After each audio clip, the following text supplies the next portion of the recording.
আসসালামু আলাইকুম ভিউয়ার্স, স্বাগত জানাচ্ছি বিডি সাদিয়া কুকিং স্টুডিওতে। আজকে খুব মজার একটা রেসিপি নিয়ে এসেছি, সেটা হচ্ছে রূপচাঁদা মাছের ভুনা। রূপচাঁদা মাছ খুব মজার একটি মাছ। রূপচাঁদা মাছ ভুনা, দো পেঁয়াজা বা ফ্রাই যেভাবেই রান্না করা হোক না কেন ভীষণ ভালো লাগে খেতে।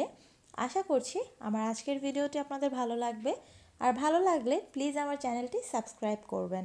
তাহলে চলুন রান্নাটি দেখে নিচ্ছি। 5টা মাঝারি সাইজের রূপচাঁদা মাছ কেটে ধুয়ে পরিষ্কার করে পানি ঝরিয়ে নিয়েছি। এবার আমি মাছটা ভাজবো। ভাজার জন্য দিয়ে দিচ্ছি পরিমাণ মতো লবণ, দিচ্ছি 1 চামচ পরিমাণ হলুদ গুঁড়ো। এবার হলুদ আর লবণ মেখে মাছটা ম্যারিনেট করে 10 মিনিটের জন্য একটা সাইডে রেখে দিচ্ছি। ফিরে আসছি 10 মিনিট পর। 10 মিনিট পর চুলায় একটি প্যান বসিয়ে প্যানটা গরম হয়ে গেলে মাছ ভাজার জন্য পরিমাণ মতো তেল দিচ্ছি। তেলটা গরম করে নিয়ে এবার একটা একটা করে সবগুলো মাছ দিয়ে নিচ্ছি। আর মাছটা খেয়াল রাখতে হবে যেন তলায় লেগে না যায় আর মাছটা যেন ভেঙে না যায়। এবার মাছের এপিঠ ওপিঠ খুব ভালো করে ভেজে নিচ্ছি। মাছটা ভাজা হয়ে গেলে এই তেলের মধ্যে আরও কিছু তেল দিয়ে দিচ্ছি হাফ কাপ পরিমাণ পেঁয়াজ কুচি। আপনারা পেঁয়াজটা নিজেদের পছন্দ অনুযায়ী বাড়িয়ে কমিয়ে নিতে পারেন। পেঁয়াজটা নেড়ে চেড়ে তেলের সাথে হালকা করে ভেজে নেব যেন পেঁয়াজ থেকে কোনো কাঁচা গন্ধ না আসে। আর অবশ্যই কিন্তু এটা মাঝারি আঁচে ভাজতে হবে। পেঁয়াজ ভাজা হয়ে গেলে দিচ্ছি 1 চামচ পরিমাণ আদা রসুনের পেস্ট। এবার আদা রসুনটাও পেঁয়াজের সাথে ভেজে নিচ্ছি। এতে পেঁয়াজের এবং আদা রসুনের কাঁচা গন্ধটা চলে যাবে, তখন আর ভুনাটা খেতে খারাপ লাগবে না। দিচ্ছি হাফ কাপ পরিমাণ পানি, কারণ এবার আমি গুঁড়া মশলাগুলো দেব। পানি না দিলে গুঁড়া মশলাটা পুড়ে যাওয়ার সম্ভাবনা আছে।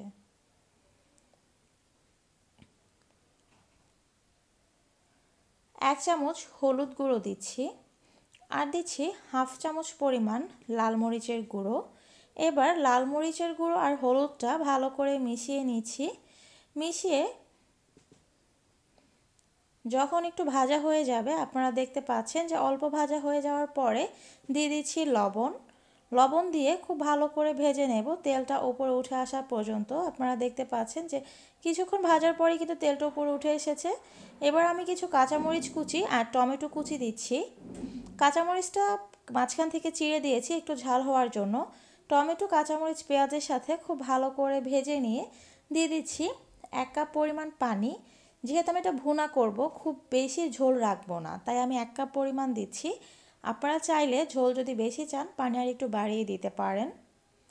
এবার আমি ঢাকনা দিয়ে ঢেকে দিচ্ছি। টমেটো, কাঁচামরিচটা সেদ্ধ হয়ে যখন ঝোলটা কমে আসবে তখন আমি ফিরে আসছি। 7 মিনিট পর আপনারা দেখতে পাচ্ছেন যে ঝোলটা কিন্তু খানিকটা শুকিয়ে এসেছে, আর আমি নেড়ে দেখাচ্ছি যে টমেটোটাও কিন্তু সেদ্ধ হয়ে গেছে। এবার আমি নেড়ে চেড়ে ভেজে রাখা মাছগুলো দিয়ে দিচ্ছি।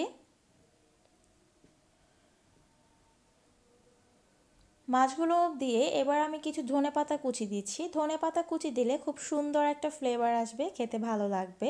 আপনারা চাইলে নাও দিতে পারেন। এবার আমি ঢাকনা দিয়ে ঢেকে দিচ্ছি যেন ঝোল মশলাগুলো মাছের ভেতরে ভালো মতো ঢুকতে পারে। কিছুক্ষণ পর যখন ঝোলটা প্রায় শুকিয়ে গেছে তখন আমি ঢাকনাটা তুলে নিচ্ছি। আপনারা দেখতে পাচ্ছেন যে তেলটা কিন্তু উপরে ভেসে উঠেছে, ঝোল প্রায় নেই বললেই চলে।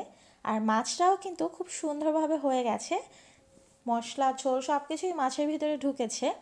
তৈরি হয়ে গেছে কিন্তু আমাদের রূপচাঁদা মাছের ভুনা। এবার আমি পরিবেশন করে দেখাচ্ছি। দেখলেন তো কত সিম্পলভাবে তৈরি করে ফেললাম রূপচাঁদা মাছের ভুনা। এই ভুনাটি দিয়ে আপনারা একবার যদি খান তাহলে কিন্তু বারবার খেতে চাইবেন, এটা এতটাই সুস্বাদু হয়েছে। আশা করছি আমার ভিডিওটি ভালো লেগেছে, আর ভালো লেগে থাকলে প্লিজ আমার চ্যানেলটি সাবস্ক্রাইব করবেন। আর ভিডিও সংক্রান্ত কোনো কোয়েশ্চেন থাকলে কমেন্ট বক্সে করবেন, আমি উত্তর দেওয়ার চেষ্টা করব। আজকে এই পর্যন্তই। সবাই ভালো থাকবেন। আল্লাহ হাফেজ।